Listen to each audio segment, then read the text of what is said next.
Okay, so our final lesson in this series is about race. And obviously race in America is a really, really big topic, and it's too hard to fit into one lesson.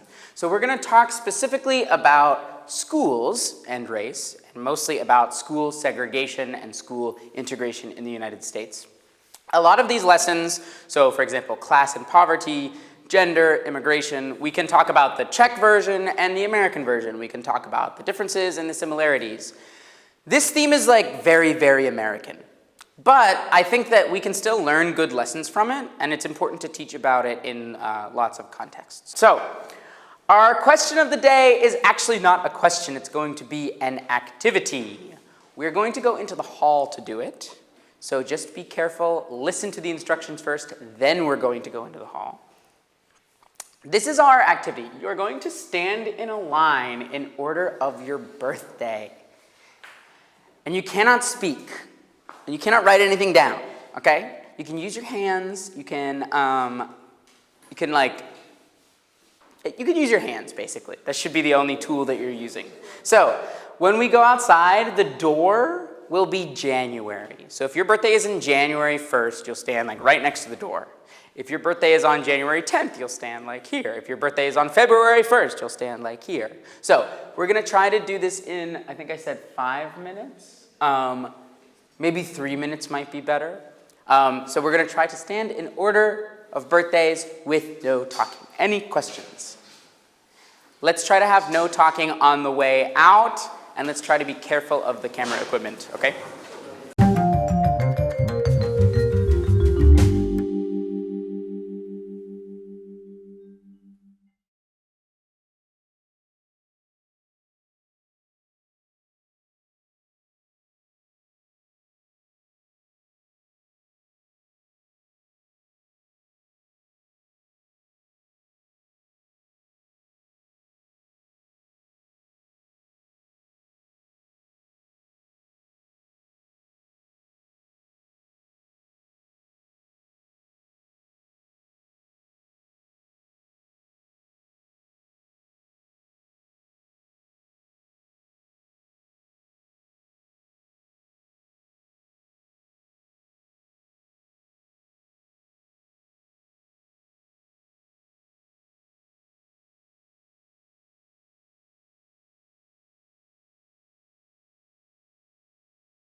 right, now that we are done with the activity, I think you did a really good job. You were very fast and you were very silent, which is great. We're going to start the lesson with some vocabulary. I think that you may already know these words, and I think these words are very similar in Czech. But again, sometimes it's good to just see them illustrated and to understand them in multiple contexts. So, I'm going to say the word 3 times, and you are going to say the word 3 times. Ready? Segregation. Segregation. Excellent. Segregation. Segregation. And last time, segregation. Perfect. So, segregation. The U.S. Supreme Court decided that school segregation was bad in 1954 in the case Brown versus Board of Education. So, segregation is separating something or putting something into different places. So, in my picture, I have these trash cans, and we definitely segregate our trash. Definitely in the Czech Republic, we segregate our trash. So, most trash goes in the blue one, and plastic goes in the yellow one, and paper goes in the green one, or something like that. We are segregating our trash. We're putting different things in different places. Of course, segregation in the United States was not based on trash. It was people. And how did we segregate in the United States? Based on race, yes. So different people of different races went to different places. Forms are to segregate, or segregated is the adjective. Just as a question, which picture do you think shows segregation? Is it A, B, C, or D? Talk in your group for just a second. Which one do you think shows segregation? Putting different things in different places.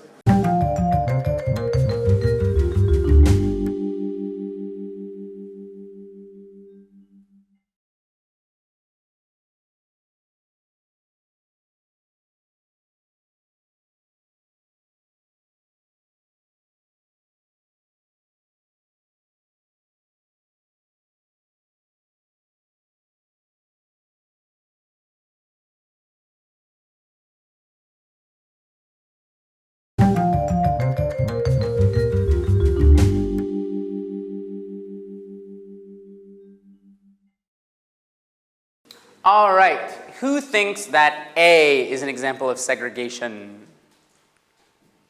Who thinks that B is an example of segregation? Who thinks that C is an example of segregation? Who thinks that D is an example of segregation? Great, okay, so I think that we are on the right track in that in B, we have different circles for different types of things, but they're in the same big circle. So that's not segregation. Segregation has to be in different places. So exactly, D is segregation. D has an example of one color going in the big circle and all the other colors going in the smaller circle.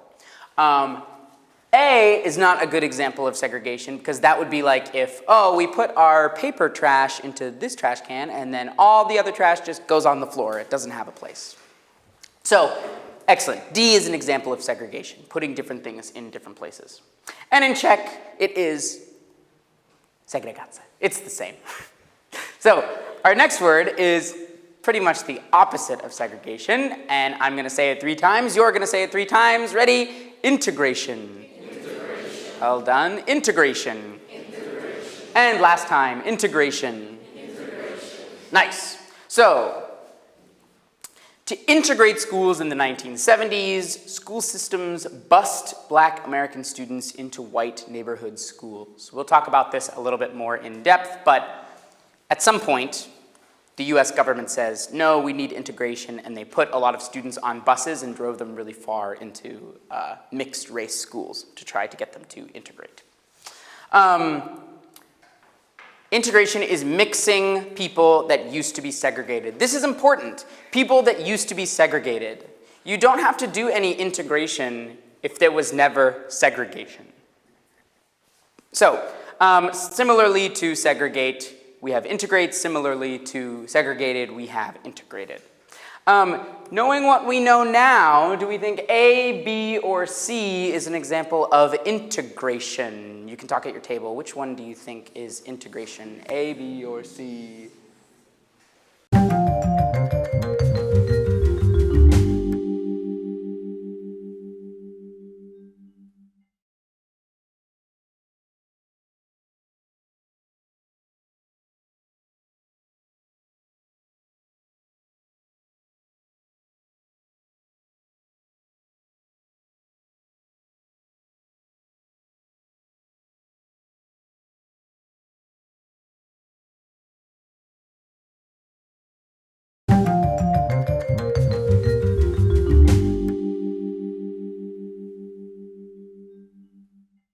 All right, I hear some good thoughts. Let's just put our hands up and then we'll talk about it. So, who thinks that A is an example of integration?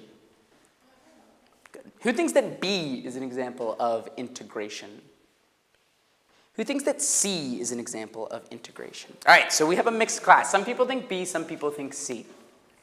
So, C, to me, looks very mixed up.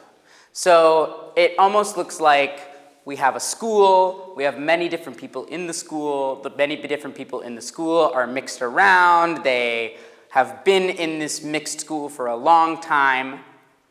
Whereas in B, I see a big circle that maybe used to be a school of one type of person, and then I see a smaller circle inside it, almost like we took the circle in D and we put it into the circle in B.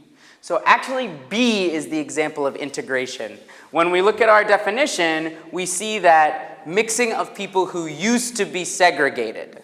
So that's the important part. In D, we have segregation. In B, we have integration because we have to mix the two parts in D. Does that make sense? It's a little bit confusing. I can understand how saying, oh yeah, an integrated school, it has all kinds of people. C has all kinds of people. But integration only comes after segregation. Great. So integration in Czech also is the same, integrace. So, I want us to have a short discussion before we start on the activity. And it might not really seem like it has to do with segregation and integration, but it's going to lead us there, I think. So in your groups, I just want you to think about what questions you would ask your parents about their school experience. So maybe you would ask your parents, like, what was the name of your school? What kind of where was your school located? What kind of music did you listen to when you were in school? What were your favorite subjects? What was your favorite teacher? How long was the school day? Things like this. So try to think of like 2 questions in your groups that you would want to ask your parents about their school experience. You can go ahead.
All right, let's go around and share. Let's start with this group and go this way, because I usually start here. What kinds of questions would you ask? What grades did they have? What grades did you have? Were you a good student or were you a bad student? Did you get sami jedničky or pětky? All right, this group. We have multiple questions. Let's hear it. What was it like studying with the communists running the country? Okay, so what was it like to study under the communist regime? What subjects were back then that aren't now? What subjects did you used to have that now aren't in Czech schools? And what was the food in the school canteen? Oh, that's a good question. What was the food like? Was it better? Was it worse? Was it the same? What kinds of food? Great. This group. I would like to know which subjects they had. Which subjects did you have? So that's similar to this question, like did you have any subjects that we don't have anymore, or did you have any subjects that, or did you wish you had subjects that we now have? Excellent. This group. How many hours per day did they have? Oh, how long was your schedule? Was it like 8 hours a day? Was it 9 hours a day? Was it 3 hours a day? How long did you have to go to school? Excellent. And this group. What was the relationship between a student and a teacher? What was the relationship like between students and teachers? Do you think teachers got more respect? Do you think teachers got less respect? Do you think that they interacted with students in a different way? Great. Great question. So, the question that this leads into is, do you think that your parents saw students of different races in their school experience? This is a pretty easy question, and it's not like, oh, they didn't, that's terrible. No, it was just the nature of the Czech Republic. Most of the people who live in the Czech Republic are Czech people, right? And especially one generation ago, it was probably not very common for school children to be in school with people of different races. In America, it's a very different situation. So in America, one generation ago, there were many different people of many different races. Do you think that my mom went to school with kids of different races? Who thinks, and I mean, we're going to learn about this, so if you don't know, that's okay, but who thinks, yes, Parker's mom probably went to school with people of different races? Right? Who thinks, no, Parker's mom probably went to an all-white school? Okay, great. It's okay if you're like kind of confused, because the timing when my mom went to school is actually very interesting. So we'll talk about that a little bit. What about me? Do you think I went to school with people of different races? Yes. Does anyone think, no, Parker went to an all-white school? All right. We'll talk about this too. So, for the activity today, really we are going to create something kind of like the line that we created out in the hall with our birthdays. We're going to create a timeline. Now, timelines I think we often think about in terms of like you start here in the past and you go here to the, actually I'll use this line. You go here to the future. So this happened in the 1800s, this happened in the 1900s, this happened in the 2000s. But really, things can happen on a timeline that are positive and that are negative. So I've added another axis to this timeline. And the way it looks is like this for time. So we'll put like year here. And this for positive and negative. So, in the United States, we are required to learn about school segregation. And we're required to learn that like it was bad, and so that's why we stopped it. But we don't really learn about like the wave of good and bad things that happened on the journey to integration. We also only go to a certain point, and we don't usually learn much after that point. So, what we are going to do today is I am going to give you a list, it is in English and in Czech, of I think probably 20 important things that happen in US school segregation and integration history, okay? You are going to choose 7 things, 7 important things to put on your timeline. Everybody's timeline will be different. There's no correct or incorrect answers. You're just going to choose 7 things. You're going to put them on your timeline based on year and based on positive, negative. So you might say, oh, this happened here, that's great. Then this happened, then this happened, then this happened, then this happened. Whoops. then this happened, then this happened. When you're finished with your 7 items, I want you to draw a line, it doesn't need to be perfect, between the items on your timeline, okay? Does that make sense? Okay, we're gonna give a couple of minutes to do this. This will probably take maybe like 7 or 8 minutes, I'd say. So, Vetty, can you give two per table, and then 1 to each student? Okay, also, I should remember to say, we are gonna do 7 items. Listen, guys, 7 items. 2 of the items are about me, and 2 of the items are about my mom. Don't put those items on your timeline, okay? So choose other items instead.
So everybody's curve is different, but I think I see some patterns arising. In everybody's drawing, it seems like way back in history something good happened. Then it seems like some bad stuff happened. And here in the middle, it's like definitely some good stuff, definitely some bad stuff. It's hard to really tell if this time was good or bad, but like I'd say for the most part, things are high. And then down toward recent history, we've also got bad stuff again. So I think it's important to learn also that US history often really focuses on here backward, right? In US history, we learn that we had slavery in the US, it was very bad. When we ended slavery, it was very good. Then we ended slavery, but there was still segregation. We made sure that people of different races had different swimming pools, different schools, different hospitals, different buses. But then a lot of people in America fought very, very hard to end this practice. So there were like a lot of wins along the way, a lot of good things started to happen. But I think what we forget is that this is a story that does not end here. It's not over. And these are a lot of big conversations that we still have to have in America. So, for example, schools became integrated probably around like the 1960s and 70s, I guess. But what did white families begin doing in the 1970s to escape integration? It's on the page, somewhere in the 1970s.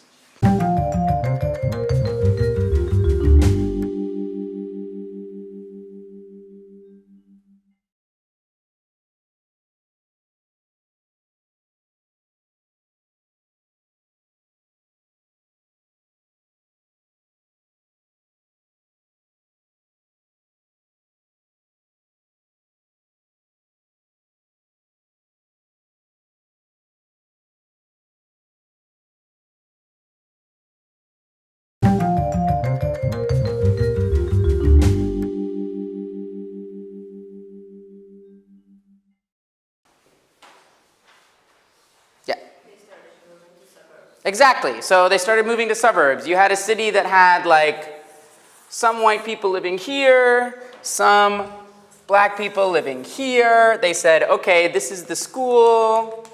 And these white people said, no, we're going to move into this school district that is all white.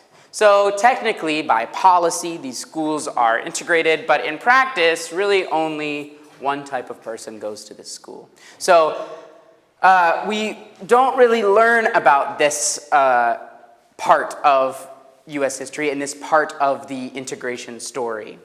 And now in the US, our schools are looking really, really similar to what they looked like here. Another question I want to ask you all is, during these wins, when it said like, hey, schools need to be integrated, hey, students who don't speak English need to have help, hey, Mexican-American students need to be integrated with white students in California. These wins, who was making these decisions? Was it the people who said, like, we want integration? Who was, actually, in most of the sentence it says, blah, blah, blah says that, blah, blah, blah, blah, blah. Who was making these decisions?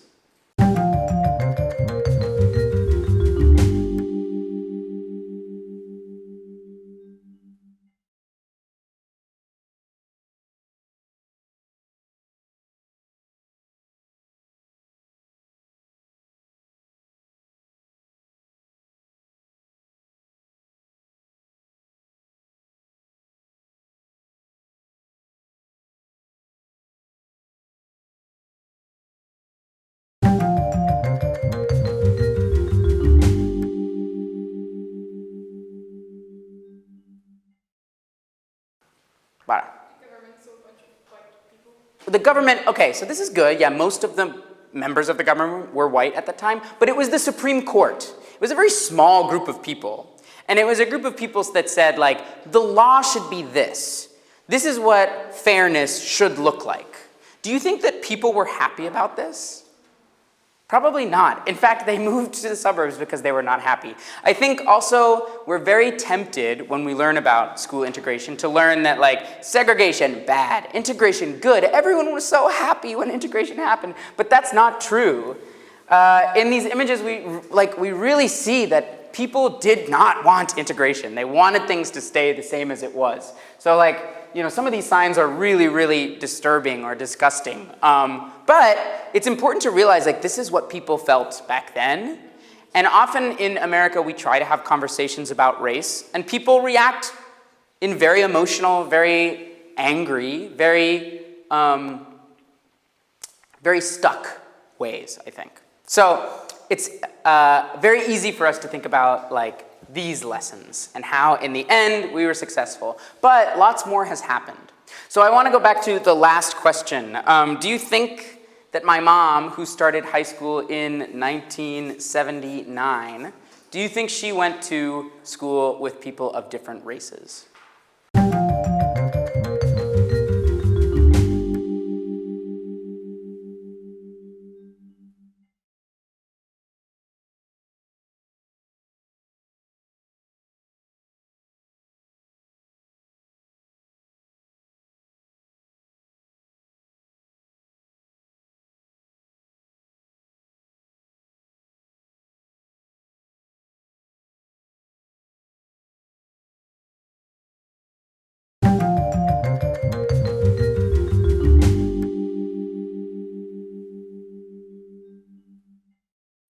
Yes, because integration happened in like the 60s and 70s.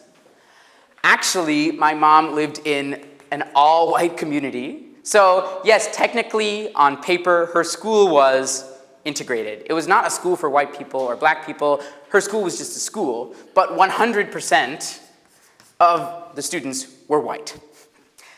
What about me? Do you think I went to school with people of different races?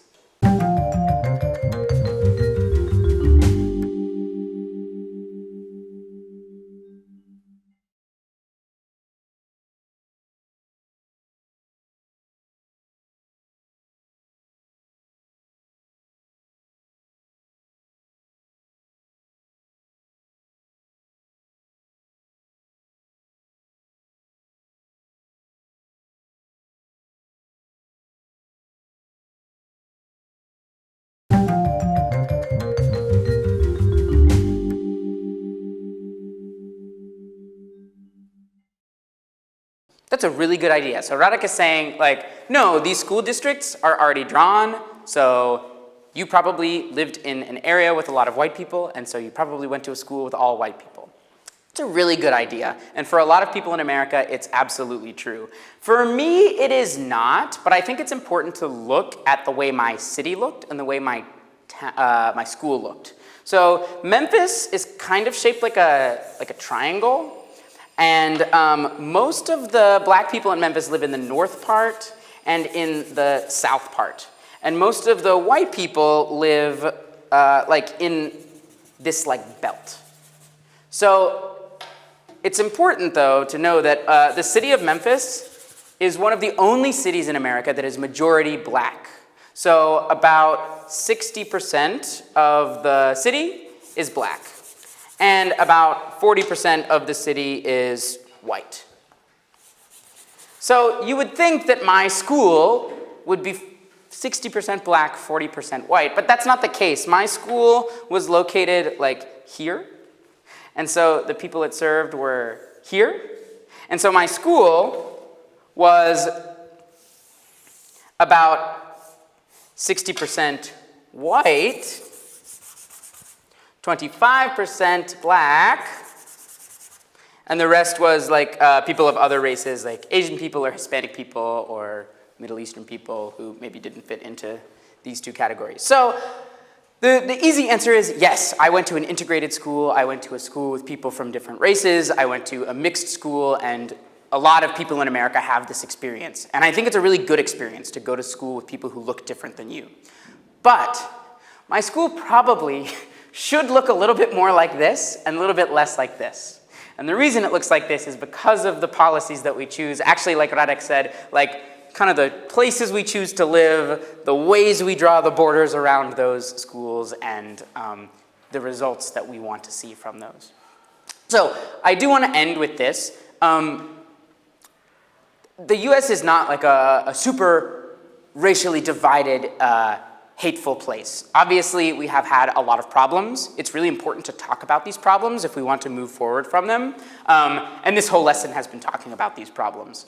But for the most part, I think it's important that we learn about this. Most Americans learn about this in school, and it's important that we realize that this is not the end of the story. We are still part of the story.